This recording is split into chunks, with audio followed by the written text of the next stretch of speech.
Kenapa sih usia 20-an itu dianggap boros, Mbak? Saya mau semuanya yang saya inginkan itu sekarang. Punya budget yang pas-pasan, lebih baik ngambil rumah itu KPR atau kita ngontrak aja dulu. Jadi harus dipandang membeli rumah ini bukan saja sebagai tempat tinggal kita, tetapi adalah sebagai cara kita untuk membangun aset. Kaum milenial itu dianggap susah punya rumah. Bagaimana cara kita menggunakan uang kita, itu sebenarnya menceritakan bagaimana kita menilai diri kita. Kerja 25 hari ke kantor, itu rasanya jadi sesuatu yang painful gitu, jadi menderita. Kalau lo mau kaya, ya jangan nongkrong mulu tiap hari. Obatnya adalah punya visi jangka panjang. Kita punya gambaran diri kita di masa depan, 5-10 tahun lagi itu bagaimana.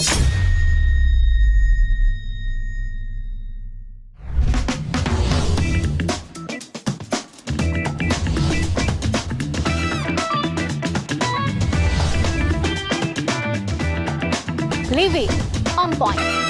Kita bicara soal fenomena sekarang usia 20-an. Kenapa sih usia 20-an itu dianggap boros, Mbak?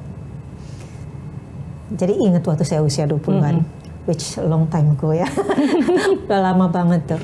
Pertama kali dapat gaji, ya. Wah, rasanya waktu itu kebiasaan di sini dan saya alami juga waktu usia itu adalah kita langsung pengen berbagi. Langsung pengen traktir. Oh iya. Orang Indonesia itu kalau punya uang sedikit langsung pengen berbagi gitu. Oh, itu iya, bagusnya betul, gitu ya, bagusnya ya. Tapi langsung habis buat traktir dan akhirnya saya minta ibu saya lagi. Karena jiwa sosialnya berlebihan.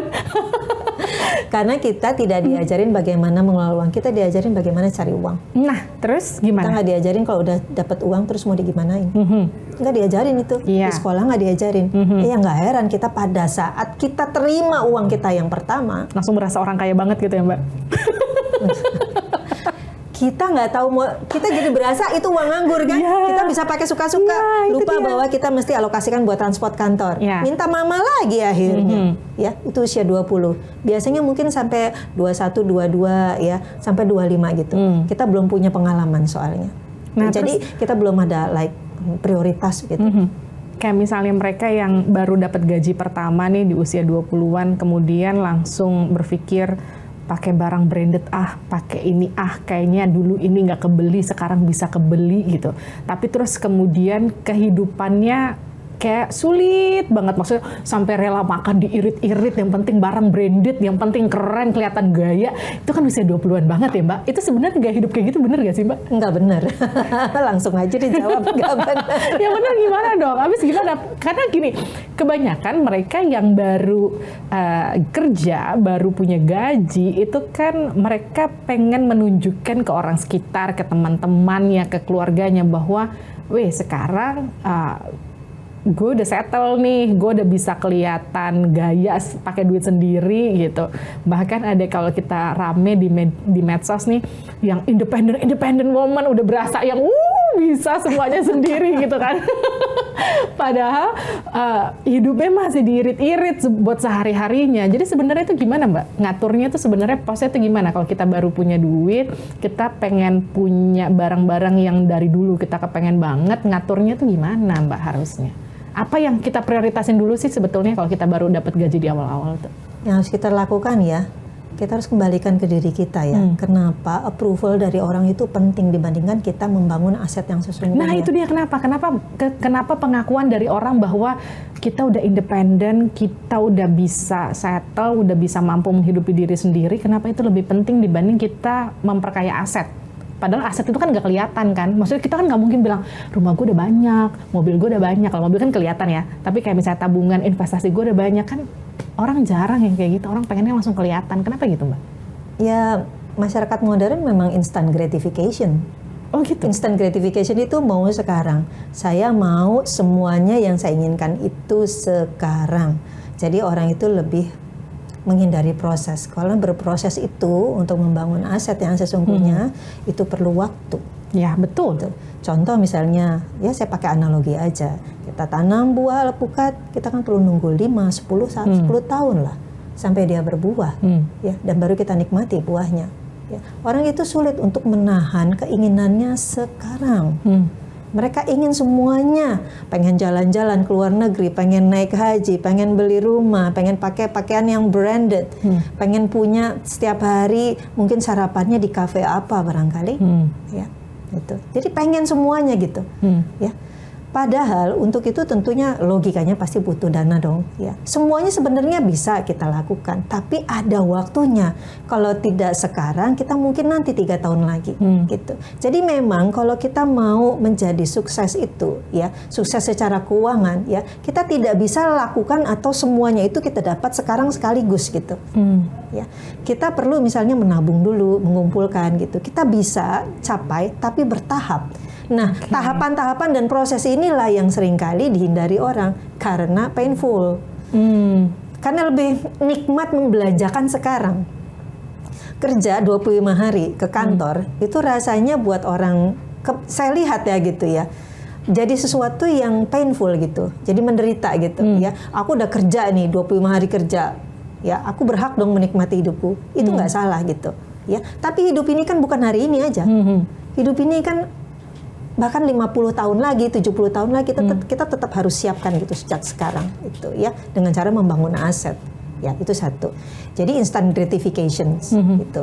Termasuk di dalamnya mungkin sense of belonging, ya kita kepengen diterima, ya kemudian juga ada kebutuhan, ya apa yang namanya pride, rasa bangga, ya gitu. Itu semuanya sebenarnya manusiawi.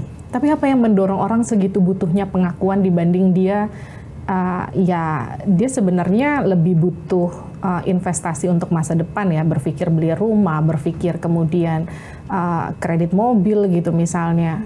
Tapi mereka justru lebih cenderung seperti yang tadi Mbak bilang, dia butuh pengakuan secara instan. Nah gini, kalau kita punya uang 1 miliar, saldo 1 miliar gitu, kita nggak kasih tahu orang kan? Nggak ada yang tahu. Iya. Kalau kita kasih tahu orang malah bahaya kan. Tapi kalau kita pakai branded tas yang apa gitu ya, orang yang lihat. Iya orang lihat kan gitu, harganya segitu ya. Gitu. Kita bisa pamerin gitu, ya. Berbeda kalau kita punya harta beneran malah kita nggak pamerin, gitu.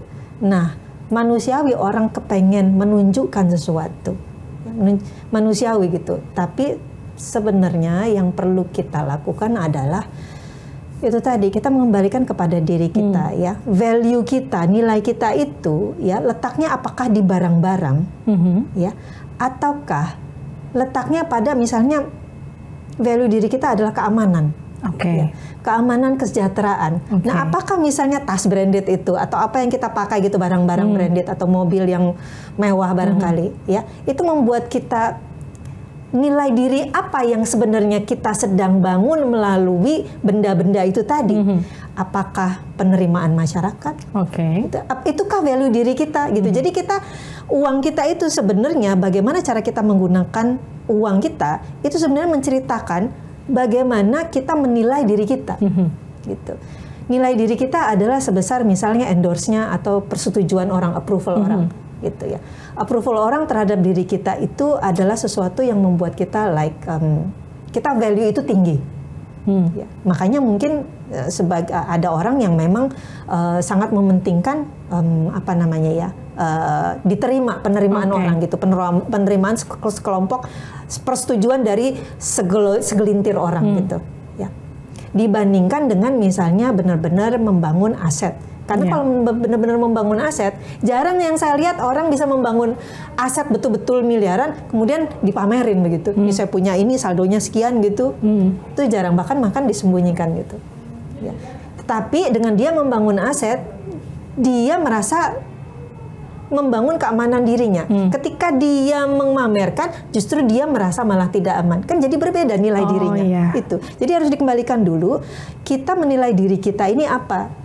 Nah dari situ berarti akan tercermin kepada bagaimana cara kita membelanjakan uang kita. Jadi tentukan dulu kita bagaimana memandang diri kita, baru kemudian nanti kelihatan dari cara kita memperlakukan uang. Ditambah satu lagi, mengapa kita menilai diri kita seperti itu? Ya. Nah sekarang kan sampai kayak kemudian itu yang ada orang muncul asumsi gini. Kalau lo mau kaya, ya jangan nongkrong mulu tiap hari, jangan ngopi mulu tiap hari. Gimana mau nabung? Sehari nongkrong di kafe udah segini gitu, dikali sekian puluh hari selama sebulan gitu. Itu kan yang bikin anak-anak muda terutama kaum milenial itu dianggap susah punya rumah. Itu Mbak, ngaruh ke situ. Anak muda itu dia cenderung experience first. Pengalaman hidup. Betul, sampai kayak kemudian ada orang bilang gini kan, ada analogi gini Mbak. Mumpung masih muda, punya duit, nabungnya nanti aja. Yang penting jalan-jalan, experience, kita keliling aja dulu. Yang penting mumpung masih kuat. Itu benar apa salah? Menurut saya tidak tepat ya. Enggak gitu ya, tetap harus mikir investasi ya. Hidup itu sekali lagi bukan yang sekarang aja, ya, bukan yang sekarang, tetapi ada yang di masa depan. Ya, experience itu bukan hanya liburan, ya. Experience itu untuk benar-benar merasakan berbagai hidup dari berbagai sisi, kehidupan dari berbagai sisi, kan bukan kesenangan aja. Gitu. Justru kita akan semakin wise ya ketika kita menguji diri kita, atau bukan menguji diri kita, berada dalam situasi yang berbeda-beda gitu, baik situasi yang sifatnya itu kenikmatan ataupun misalnya sifatnya yang kesulitan gitu. Gitu ya. Nah, sekali lagi instant gratification. Orang itu manusiawi lah, maunya yang enak-enak aja, gitu kan. Maunya yang enak-enak aja, yang susah-susah nggak mau gitu. Nah, termasuk juga dalam hal dia memilah maksudnya begini, ya. Manusiawi bahwa orang itu lebih cenderung untuk lebih memilih sesuatu yang membuat dirinya merasa nyaman. Experience atau situasi yang membuat dia tidak nyaman, nabung itu kan nggak nyaman karena kita menahan belanja. Duit kalau mau dibelanjain kan bisa, tapi kita memilih untuk tidak membelanjakan dan menahan untuk tidak menabung dan memilih menabung, itu painful gitu. Sementara orang lain bisa misalnya makan di mana, liburan di mana gitu. Kita nabung untuk beli rumah gitu. Tapi kalau kita punya, nah ini obatnya ya, obatnya adalah punya visi jangka panjang. Kita punya gambaran diri kita di masa depan, 5-10 tahun lagi itu bagaimana. Dan secara keuangan itu kita orang yang sudah berada di posisi yang mana 5-10 tahun lagi. Kalau instant gratification, menikmati yang sekarang aja dengan uang yang sekarang, berarti dia tidak punya visi jangka panjang. Gitu. Hidupnya cuma sekarang aja. Jadi saya kira salah satu obatnya adalah mulai anak-anak muda usia 20 tahun ini, ya, saya setuju Anda harus punya pengalaman sebanyak-banyaknya. Tapi pengalaman yang sebanyak-banyaknya ini bukan cuma didapat dari liburan aja kok. Banyak caranya, misalnya volunteer, ya, kemudian juga misalnya mulai bisnis sendiri, ya, kemudian juga misalnya mulai belajar investasi. Itu kan juga jenis-jenis pengalaman yang justru akan memperkaya value diri kita. Dan mungkin aja calon pemberi kerja kita, kalau kita melamar pekerjaan, tentunya pada saat melakukan wawancara, kan dia menilai diri kita ini siapa dengan berbagai pengalaman kita. Kalau pengalaman kita hanya liburan aja, itu kan nanti akan mempengaruhi bagaimana nanti mungkin dia, saya kira mungkin calon pemberi kerja juga akan membuat penilaian bagaimana ketahanannya dia nanti di tempat kerja dengan luasnya pengalamannya dia. Nah, kembali lagi ke soal rumah. Nah, kalau kita bicara soal rumah itu buat mereka yang masih di umur-umur 20-an yang dianggap, atau di levelan milenial yang dianggap susah untuk punya rumah. Ketika misalnya kita punya budget yang pas-pasan, lebih baik ngambil rumah itu KPR atau kita ngontrak aja dulu, kita nabung sampai kemudian duitnya cukup untuk beli rumah.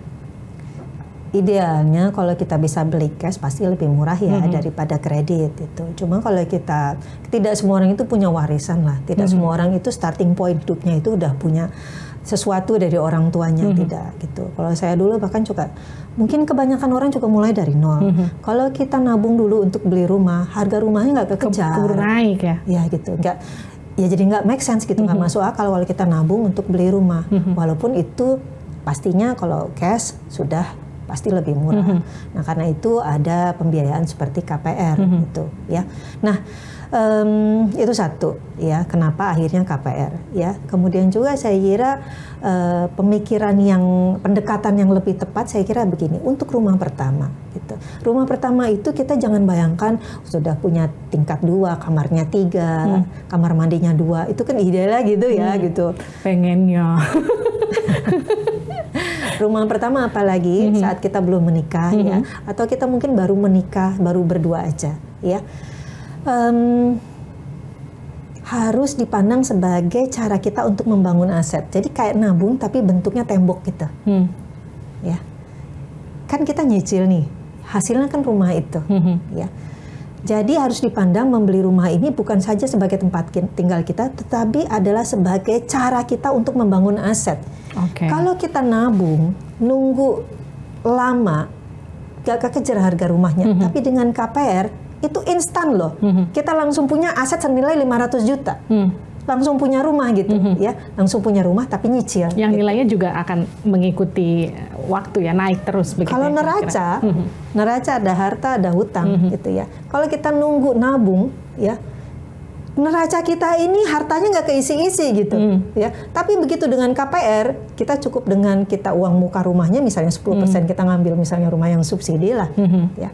30 juta atau 40 juta gitu masih kejangkau sama kita ya. Terus begitu kita ngambil KPR-nya ya, langsung di neraca kita itu langsung ada kita punya harta rumah 500 juta gitu ya.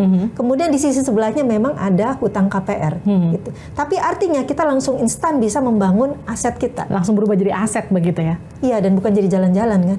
Yang nggak bisa dimasukin ke neraca tadi. Tapi saya bukannya orang tidak boleh jalan-jalan, tapi yang prioritas ya harus kita jalankan terlebih dahulu. Sambil jalan, karir kita naik, pendapatan kita naik, kita sambil bisa nyisikan buat jalan-jalan. Amin, itu harapannya. Ingatlah anak-anak muda. Kurangi gaya dan mulai berpikir untuk bagaimana berinvestasi ke masa depan ya, kira-kira gitu ya. Bertahap. Bisa semuanya bertahap dan sabar. Itu yang saya lihat lacking kurang dimiliki oleh generasi sekarang gitu. Karena sabar itu memang painful. Tetapi kalau kita lihat 5-15 tahun lagi punya rumah, bisa jalan-jalan, bisa naik haji. Semua itu indah pada waktunya kan. Yes, yang penting sabar dan mulai memanage uangnya dari sekarang. Jangan nunggu nanti ketemu jodoh, punya anak baru bingung manage uangnya gimana ya. Pusingnya berapa kali lipatnya. Pusingnya nanti. Terima kasih Mbak Mika telah bergabung bersama kami di Living on Point. Itu dia tadi perbincangan saya dengan Mbak Mika, seorang financial planner. Semoga informasinya bermanfaat buat Anda semua yang nonton. Sampai jumpa lagi di Living on Point selanjutnya.